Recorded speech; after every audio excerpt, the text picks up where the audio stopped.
Assalamualaikum warahmatullahi wabarakatuh. Anak-anakku sekalian, semuanya kelas 3. Gimana kabarnya? Semoga semuanya dalam keadaan sehat walafiat. Lama gak berjumpa. Hari ini kita kembali belajar bersama Bapak. Semoga-moga walaupun liburnya begitu panjang, pulang ke tempat tinggalnya kembali. Semoga yang tahfidnya udah jauh tetap dihafalkan dan pelajaran-pelajaran yang sudah diajarkan tidak lupa lagi. Tugas-tugasnya semoga udah selesai dikerjakan. Semoga di rumahnya walaupun lama tetap mengerjakan tugasnya dengan baik ya. Baik anak-anak sekalian, hari ini kita kemarin sudah belajar tentang apa? Tentang tema 7 ya. Sudah selesai tema 7-nya. Semoga tema 7 juga sudah dikerjakan dengan sebaik mungkin evaluasinya. Kemudian kita memasuki di tema 8 yang masih daring. Silakan dibuka tema 8, bukunya tematik 8, yaitu judulnya di depannya Praja Muda Karana. Apa itu Praja Muda Karana? Praja Muda Karana disingkat dengan biasa dengan apa? Pramuka. Kalian pernah pramuka teman-teman? Nah, masih ingat gak kakak pembina kalian siapa? Ya, semoga walaupun lama sekali tidak mengikuti ekstrakurikuler pramuka, tapi tidak melupakan pramuka. Nah, hari ini kita akan belajar ruang lingkupnya tentang pramuka, teman-teman. Masih ingat nggak yel-yelnya? Tepuk pramuka 1 kali atau tepuk setengah? Masih ingat nggak dengan kakak pramuka kalian? Masih ingat nggak dengan simbol-simbol yang sudah diajarkan? Rambu-rambu lalu lintas, nyanyian-nyanyian pramuka yang menyenangkan. Nah, itu adalah di dalam pramuka itu ada banyak sekali pelajaran yang kalian dapat ambil. Misalnya tentang kerjasama, permainan, tentang persahabatan, kemudian pelajaran-pelajaran yang menunjukkan kepada kemandirian. Nah, orang yang mengikuti pramuka pada hakikatnya adalah mereka mengikuti tentang pembelajaran yang dalam kehidupan sehari-hari akan dipakai di masa yang akan datang. Maka Bapak harap semuanya jangan bermalas-malas dalam pramuka. Nah, ini kita akan di tema 8 ini ruang lingkupnya adalah pramuka. Langsung di pembelajaran 1 pramuka. Nah, silakan baca. Di sini ada bacaan Dani, Iqbal, dan Aldo merupakan teman satu sekolah. Mereka aktif dalam kegiatan pramuka. Mereka berlatih kedisiplinan. Nah, pramuka harus disiplin tepat waktu. Kemandirian. Nah, di pramuka itu biasanya ada berkemah ya teman-teman. Itu melatih kemandirian. Bisa masak bersama, kemudian makan bersama, mencuci piring dan lain sebagainya. Dan kerjasama. Dalam pramuka juga ada kerjasama dalam permainan biasanya. Kegiatan pramuka di sekolahnya sangat maju. Beberapa kali mereka memenangkan perlombaan. Ada lomba baris berbaris, tali temali, mencari jejak, dan lomba-lomba lainnya. Para siswa sekolah Dani mulai kelas 3 mengikuti kegiatan pramuka. Nih kelas 3 ini udah dewasa ya, udah mau masuk kelas 4 apalagi bisa bekerja sama dengan baik dan bisa mengikuti pramuka ya. Nah, kemudian ayo lakukan, kita lewat saja teman-teman. Nah, di sini ada apa ini? Ada nyanyian tentang pramuka. Pramuka nyanyiannya apa ini? Tentang judulnya Jayalah. Apa ini? Pramuka. Ciptaan siapa? Ciptaan Dr. Andes Haji Munasir Amin. Baik teman-teman, ada yang bisa lirik lagunya? Mari kita nyanyikan dengan bersama-sama teman-teman ya. Coba didengarkan dengan baik.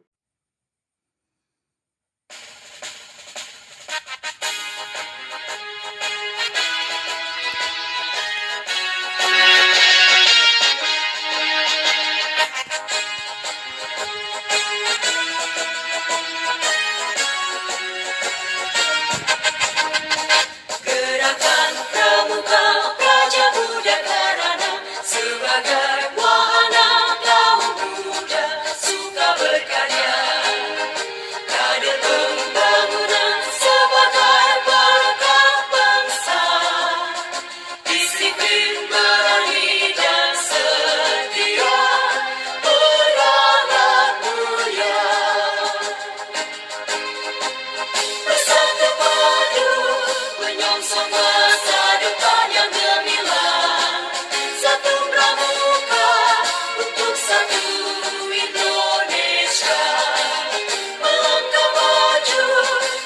wujud masyarakat yang sentosa. Jayalah Pramuka, jayalah Indonesia.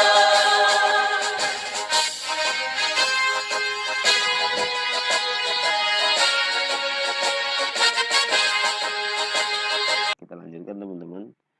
Kemudian manakah iringan paling yang kamu sukai? Nah, ini kita lewat saja. Kita lanjutkan. Di sini teman-teman, ayo mengamati. Coba kamu amati gambar berikut ini. Tulis beberapa penjelasan secukupnya. Di sini ada lambang nomor 1, lambang burung Garuda. Nomor 2 adalah apa ini? Bendera Indonesia. Nomor 3 adalah tunas tunas kelapa ya teman-teman. Nah, silakan teman-teman bisa dijelaskan apa maksud daripada lambang-lambang tersebut. Nah, teman-teman bisa dijelaskan penjelasannya itu nomor 1 lambang apa, nomor 2 lambang apa, kemudian dijelaskan dengan seksama. Oke, hanya 3 saja sedikit. Kemudian lanjut ke halaman berapa ini teman-teman? Lanjut ke halaman 8. Di halaman 8 ini tentang apa ini? Kemah ini merupakan apa? Merupakan bentuk yang biasa tenda yang dibuat oleh pramuka itu kalau kita lihat depannya itu berbentuk segitiga. Nah, ini pelajaran matematika teman-teman. Coba amati lengkung dari sini coba lihat teman-teman. Dari A menuju ke B, dari B menuju ke A itu terus dari C menuju ke A. Nah, ini berarti garis BA dan garis CA. Nah, ini yang garis merah ke sini disebutnya ini adalah ukuran sudut. Nah, yang di dalam ruangannya ini disebutnya daerah sudut, teman-teman. Ya. Kemudian perhatikan penjelasan gambar di samping. Coba. Nah, ini garis AB dan AC disebut kaki sudut, titik A disebut titik sudut. Nah, ini tadi sudah Bapak jelaskan. Langsung masuk ke bagian pembelajaran 2. Coba perhatikan teman-teman. Di sini ayo mengamati. Banyak kegiatan permutian yang diajarkan melalui permainan. Salah satunya alat yang dapat dijadikan alat bermain adalah tali. Banyak permainan yang dapat dilakukan dengan menggunakan tali. Nah, ini kalian pernah melakukan permainan tali. Biasanya permainan tali ini dilakukan oleh perempuan ya teman-teman. Nah, sama di pramuka juga melakukan lompat tali itu menunjukkan permainan tali adalah menunjukkan keseimbangan. Nah, keseimbangan itu agar supaya tulang-tulang kita menjadi kuat. Nah, kita lanjutkan teman-teman. Halaman selanjutnya, bacalah teks tentang lambang negara Indonesia. Halaman 14. Coba dibuka halaman 14-nya teman-teman. Di halaman 14 ini silakan dibaca tentang bacaan tentang lambang negara Indonesia. Coba dibaca. Amatilah gambar lambang negara Indonesia berikut. Kamu tentu sudah tidak asing lagi dengan gambar di bawah ini. Nah, gambar di bawah tentang dalam Pancasila itu di situ ada burung Garuda. Di depan burung Garuda itu kalau kita lihat satu sayapnya itu dihitung dari awal sampai akhir sayapnya itu satu lembar satu helai bulunya ada 17. Berarti 17 mengandung tentang 17 tanggal 17. Kemudian apa? Ujung pangkalnya itu mengandung 8. Jadi pangkal di atas kata bulu yang ada di burung Garuda yang di atas kata-kata Bhinneka Tunggal Ika itu ada 8. Menunjukkan 8 itu adalah bulan ke-8, berarti bulan Agustus. Kemudian bulu-bulu yang ada di lehernya itu ada 45. Nah, dan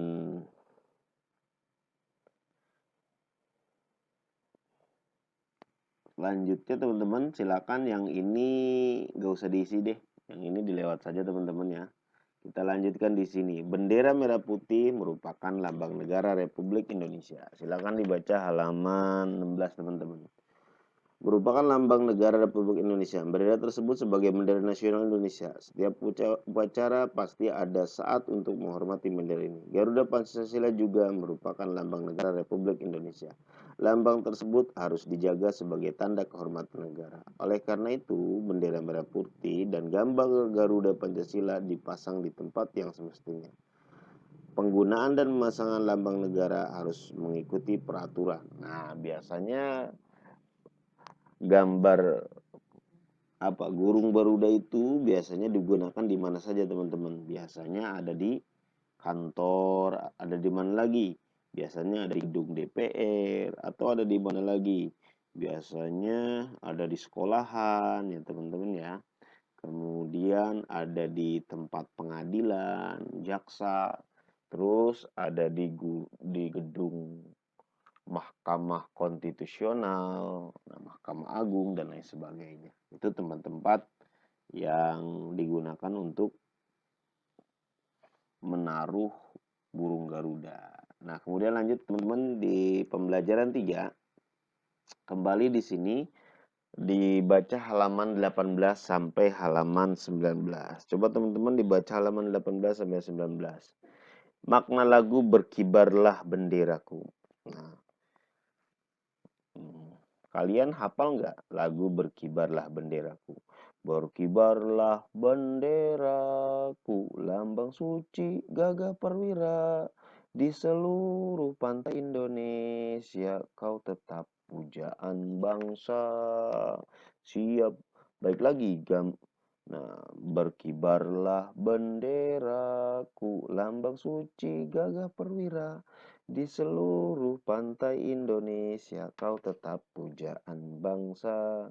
Siapa berani menurunkan kau, serentak rakyatmu membela. Sang merah putih yang perwira, berkibarlah selama-lamanya. Nah, itu lagu tentang apa? Berkibarlah benderaku. Coba dibaca lagu itunya, bacaannya. Sebagai anggota pramuka, apakah di antara kamu masih ada yang tidak mengetahuinya? Anggota pramuka harus mengenal baik negaranya. Anggota pramuka harus mengenal bendera dan lambang negara. Nah, bendera Indonesia apa? Sangsaka merah putih. Lambang negara Indonesia yaitu burung Garuda. Nah, itu. Ideologi Indonesia adalah apa? Pancasila. Nah, silakan dibaca Sultan. Nah, selanjutnya kalau sudah dibaca di sini. Wah, ini ada terangannya, ada lagunya. Berkibarlah benderaku. Nah, ini maksudnya apa ini teman-teman? Maksudnya berkibarlah benderaku. Maksud daripada bait ini adalah, coba diisi teman-teman, nomor 1 sampai nomor 4-nya. Menurut pemahaman kalian, maksud daripada syair itu apa? Nomor 2, di seluruh pantai Indonesia kau tetap pujaan bangsa. Maksudnya apa tuh? Nyanyian daripada di seluruh pantai Indonesia kau tetap pujaan bangsa. Maksudnya bendera Indonesia itu di seluruh pantai Indonesia menjadi pujaan bangsa, maksudnya apa gimana? Coba silakan diisi teman-teman ya menurut pemahaman kalian. Kemudian kita lanjut ke teman. Ayo berlatih. Nah, tangan anak yang sedang melakukan hormat membentuk sudut. Nah, tiba-tiba di sini tentang apa ini? Mempelajari tentang matematika teman-teman sebenarnya. Nah, kalian sebelum sampai sini, kalian harus tahu dulu di buku memang tidak dipelajari, tapi kalian harus tahu tentang daripada pengertian sudut. Nah, apa itu sudut? Sudut itu adalah pertemuan antara dua garis sehingga menentukan satu titik temu, disebutnya sudut. Nah, sudut itu nanti ada jenis-jenisnya teman-teman. Sudut itu ada sudut lancip. Apa itu sudut lancip? Coba dengarkan. Sudut lancip adalah sudut yang ukurannya dari 0% sampai dengan 9, dari 0 derajat sampai 90 derajat. Nah, misalnya bagaimana teman-teman? Contohnya seperti ini teman-teman ya.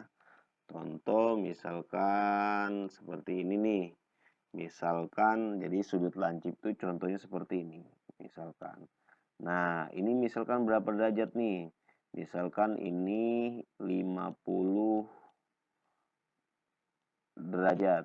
Nah, ini 50 derajat. Nah, ini disebutnya sudut lancip. Kemudian ada lagi sudut tumpul. Nomor 2 ada lagi sudut tumpul. Sudut tumpul yaitu apa?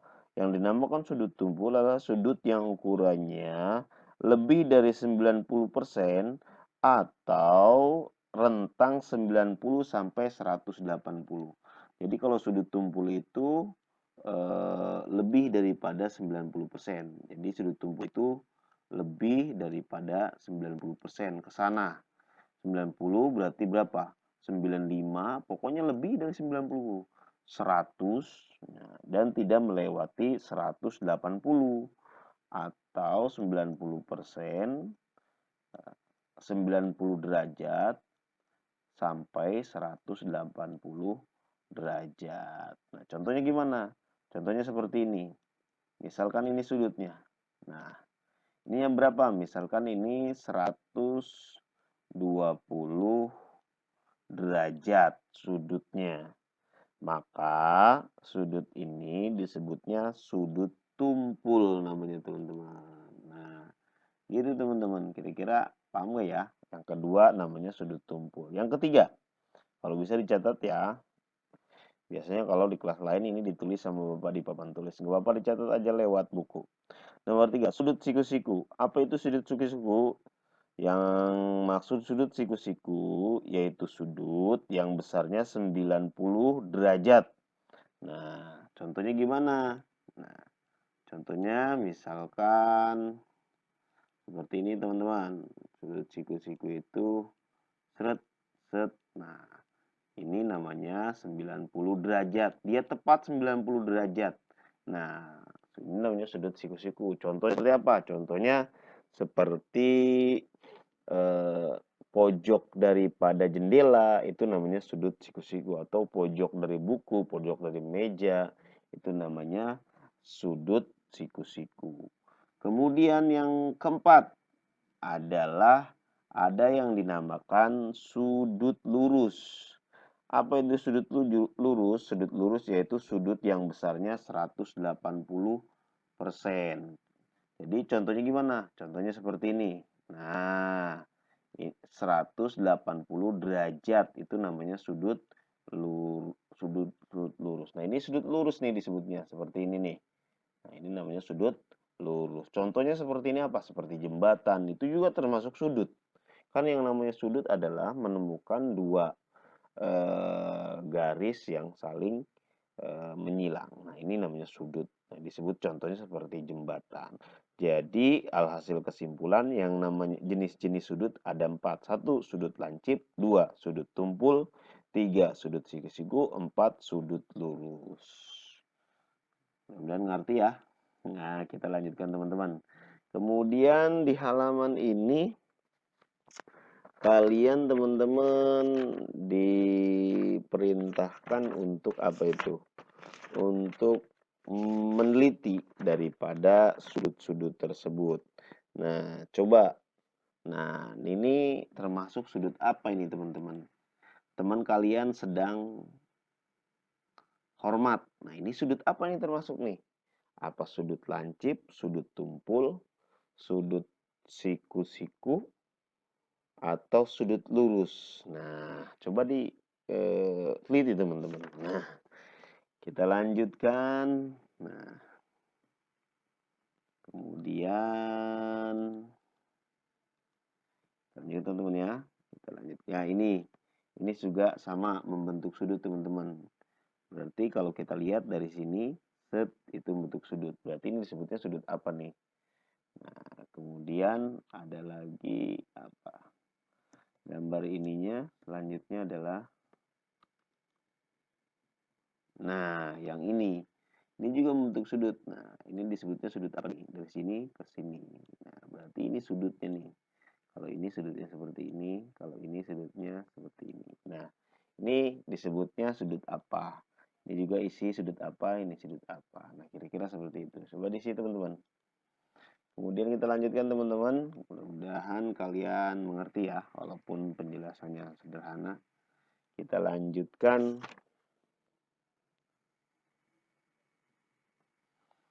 Di selanjutnya adalah sekarang coba perhatikan benda-benda di sekolahmu. Tulis benda-benda yang tepi lurusnya berbentuk sudut. Tulis pada kolom berikut. Nah, kerjakan seperti contoh. Contoh, buku tulis. Nah, ini disebutnya bentuk sudutnya siku-siku. Nah, jadi sudut itu seperti yang Bapak jelaskan bahwa sudut itu ada 4. Ada sudut lancip, sudut tumpul, sudut siku-siku, dan sudut lurus. Berulang, sudut itu ada 4. Ada sudut lancip, sudut tumpul, sudut siku-siku, dan sudut lurus. Nah, ini contoh buku tulis disebutnya sudut siku-siku. Kenapa? Yang namakan sudut siku-siku adalah sudut yang besarannya itu 90 derajat. Nah, gitu teman-teman. Isinya berapa ini? Isinya nomor berapa aja? 2 aja ya. 2. Ini berarti tinggal ngisi nomor 2 sama nomor 3. Gampang teman-teman ya. Mudah. Mudah sekali teman-teman. Nah, kemudian di sini ayo bernyanyi. Nah, ini ayo bernyanyi kita lewat saja teman-teman. Bernyanyi kembali ya. Oke, sambil bertepuk tangan. Nah, ini bernyanyi kita lewat. Baik teman-teman, jangan lupa tugasnya dikerjakan sedikit ya teman-teman ya. Tugasnya untuk pembelajaran ini dicukupkan sekian saja. Pamudai akhiri. Wabillahi taufiq wal hidayah. Wassalamualaikum warahmatullahi wabarakatuh.